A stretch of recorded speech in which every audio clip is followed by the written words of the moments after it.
on going on my way. Yeah, when I'm scared, I'm scared, I'm scared, I'm scared to death. And I'll tell myself I'm special to the end.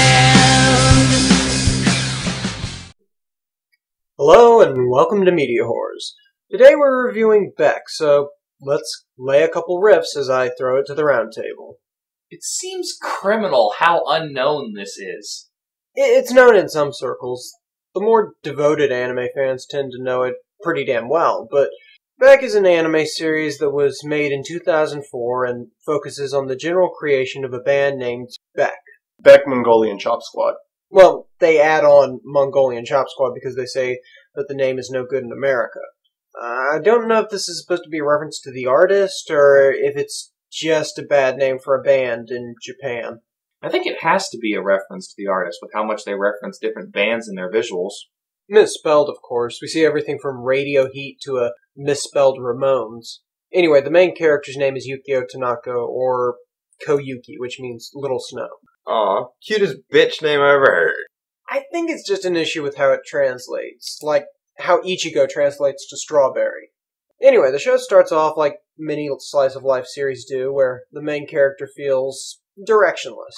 With one of the best friends ever. The 40-year-old pervert. The 40-year-old teenage pervert. Oh, yeah, the guy with the graying hair. Directionless seems like a good way to start out with this series, as most of it is about finding direction.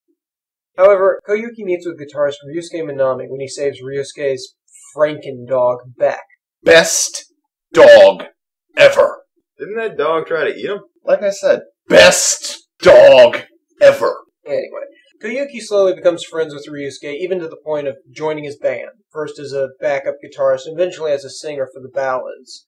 It's slightly exaggerated, but still believable progression for the character. I mean, the show never rushes into anything. Well, the timeline did sometimes confuse me because it skips months at a time. I understand that. If you focus on the seasons, it's helpful, and they will sometimes tell you how long it's been since an event occurred. You even see him graduate middle school, for example. That actually does bring up a question that I have with this series. The characters always felt much older than they were. Ryusuke was the only one who felt old to me. That's probably because they're going out signing record labels and we hear nothing from their parents. Does Ryusuke even have parents? Yeah, Maho talks about her father from time to time. I think they're businessmen in America. Still, I never felt like I could pin down their ages. Though I did like Koyuki's growth as the show progressed. He suffers one of the most heartbreaking setbacks in the beginning of the series when the guitar breaks. As for the rest of the band, Taira is the bassist, and at first I felt that he was the most extraneous character, but as it goes on, Taira shows himself to be the only one that can really just keep a level head. He's actually an anomaly in the series. He's the only person with blonde hair who isn't an utter douche. Well, let's talk about the drummer, Saku. The way he approaches things is really interesting. Yo, Transfer. I hear you and Tanaka are getting pretty chatty. Take some advice and start picking your friends more carefully. You know, I appreciate your concern about my social life. But considering the tools you're hanging out with, I really wouldn't talk. Cocky son of a... He has a strong sense of morality, and if he meets someone he likes, then he'll stand by them. Sadly, he replaces old teenage pervert as Koyuki's best friend. Well, he had the tendency to abandon him whenever things got rough. You want to know who didn't abandon him? His pervy sage teacher. Did you notice that most of his support group were pervs? He's the one who teaches Koyuki how to play guitar. He also owns the Prophet Bird. He owns two other things. An awesome guitar, and the world's most expansive and expensive porn collection. He has an amazing understanding of 60s rock. Former Olympic swimmer. Giant pervert. Can't emphasize the pervert enough. In the case of one character, we noticed an unusual resemblance. I have no clue what you're talking about. We don't know anyone who he resembles, save for Jimmy. And if you continue to press the issue, I have one thing to say. Get off me, bitch! Chiba's awesome. He's the energy for the band. He's the energy and the idiot. Yes, he's a lot like me in any ways. If one of the band members is about to get the shit whooped out of him, he jumps in and takes the beating, then laughs it off. Though he does have a bit of an emotional crisis towards the end. I would have handled it differently. That was when I said he wasn't me.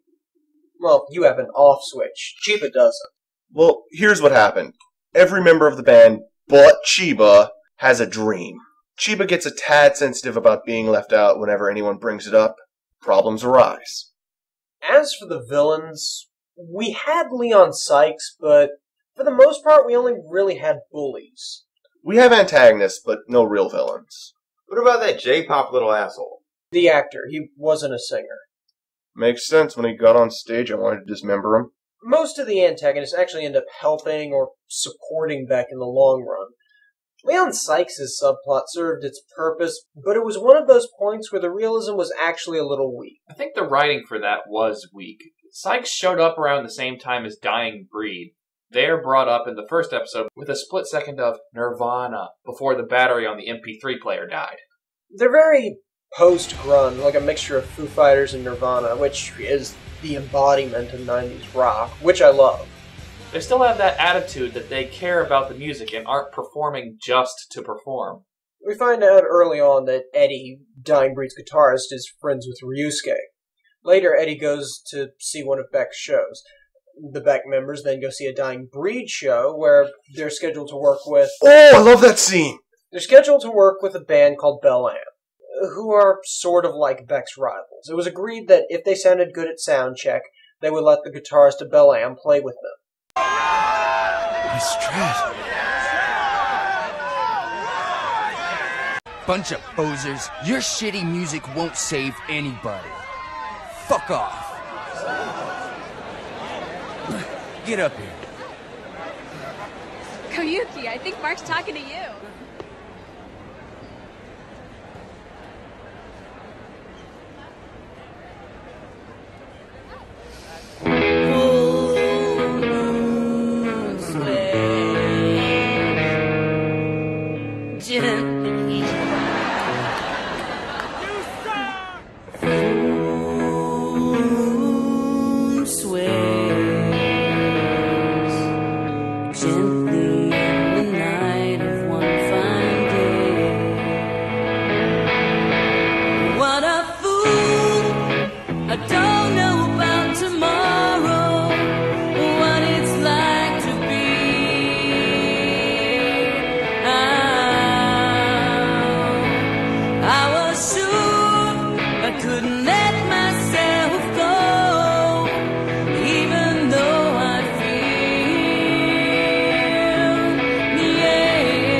Chokes just enough to make it believable that the audience is shocked by how well he sings once he gets going.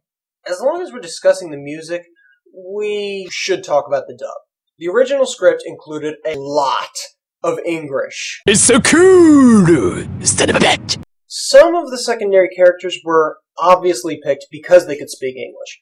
Ryusuke and Maho were supposed to have been raised in America, but they could not speak English for shit. Have you lost your mind? What the hell are you saying all of a sudden? I said Koyuki is the best. The vocal for the band gotta be Koyuki. He's a genius. He's gonna be a fucking great vocalist. I'm doing a pan-global accent, okay? It's Al Pacino from China via Brooklyn. It's not the worst English that I've heard, but it can be grating. So if you're a native English speaker, we suggest the dub. If only for the songs. Yeah, they redubbed each of the songs, and for once, I thought that was an improvement. Greg Ayres does a wonderful job as Koyuki's voice, and I even feel that he outdid the Japanese singer. The Japanese dub had two seiyuu, one for the regular dialogue and one for the songs.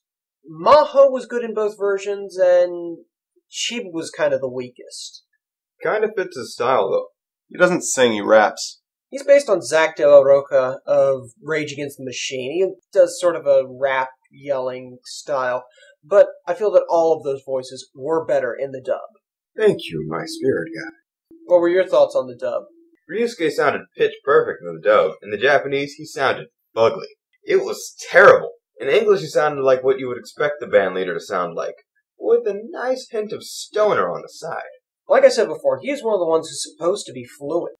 Particularly in the case of anyone who had to sing, the transition was very good. Moon on the Water was painful to listen to in the Japanese dub. In both the dialogue and the songs, the inflection always felt off. For example, when Ryusuke said, I told you, you shouldn't go out alone. You made me worried. this is what came to mind. You're tearing me apart, Beck! When it comes to the voice acting, I don't really have any favorites. I personally will always watch dubbed before subbed because I really don't like reading while watching unless I'm reading comic books with the TV on. I'd rather hear what they're saying than read it. There are rare cases when this isn't true, but I'm just lazy. Another voice actress, Maho's... Brina Palencia. She was well dubbed. She was one of the romantic interests for Koyuki. I say one because there were 2.5. I feel that there were so many American mannerisms that were injected into the character that she was much better to listen to in the English dub. I first watched this show in Japanese, and I dropped it after the first episode. It just didn't interest me. I eventually read a review by Bamboo Dong, that's her real name, and she stated that it was definitely the show to watch in English. That's one of the few reasons that I picked it up again. It should also be noted that I do like how the romance was done. This is one of my favorite romance series, and it's not even the primary focus. It was done really frickin' well. You know I hate romance in movies and TV, but I liked how it played out, and I didn't have to yell at him to do the right thing. At one point, the show does actually have a love triangle, but they approach it in a strangely realistic and grounded manner. There was one scene that cemented who he was going to end up with, and that was the skinny dipping scene. Once they saw each other naked, it was done.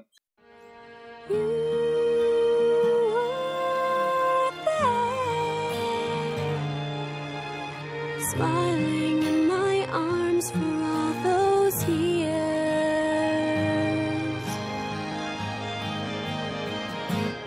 What a fool!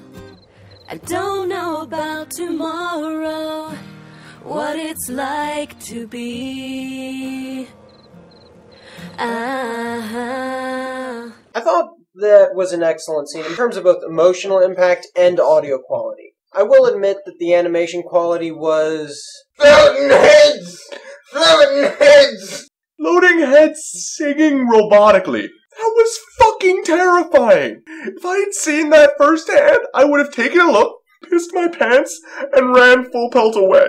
The entire series has animation issues, but they do a good job covering it up. This is the only time I was bothered by the animation, but it was pretty frickin' terrifying. I was willing to forgive the bad animation because of the metaphorical connection that they have here. I feel that the entire scene was a metaphor for the search for human intimacy on more than the physical level. I will admit that I liked how maturely they handled it. I liked Maho a lot. She might be my favorite character. You remember how the animation was Sometimes when it came to people playing the guitar, animation became awesome. We should talk about Koyuki's balsification though. At the beginning, he has tiny little balls.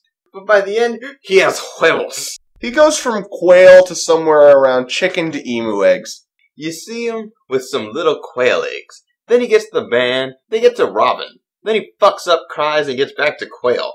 Then he cowboys up, and we get some chicken eggs. By the end. When he's nearing emu. When he's with Maho after the concert, we see some emu-sized eggs. I don't want to see his emu-sized eggs. Maho did. She saw the quail eggs first. You guys are fucking ornithologists.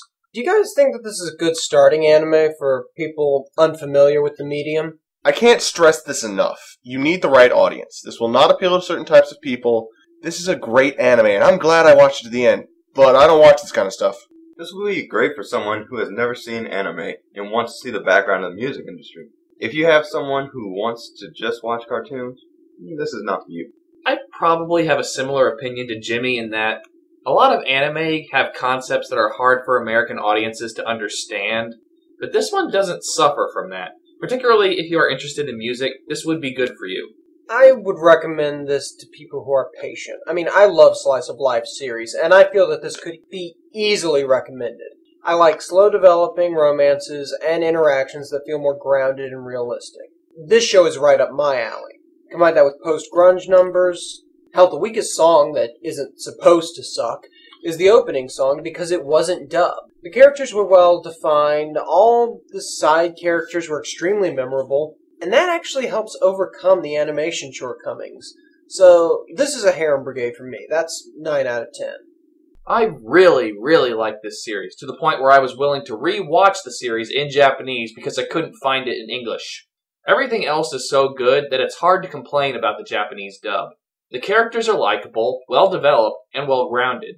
The songs are spectacular, particularly all of Koyuki's songs. I really like Moon on the Water.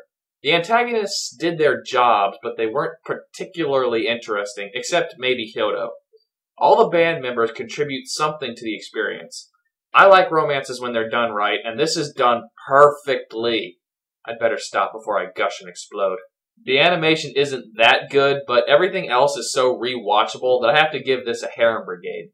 I know compatriots hate me because I didn't enjoy this as much as they did.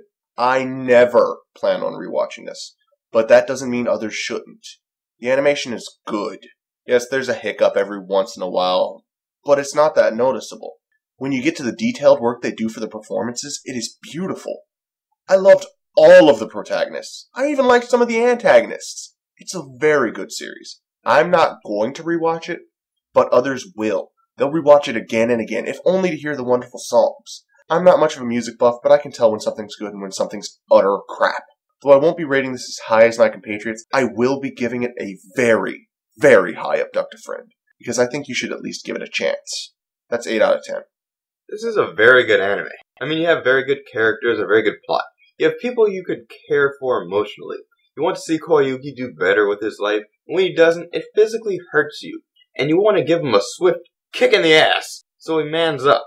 You have the various women in his life, so you wonder who he's going to end up with. And you have his bandmates that you form bonds with.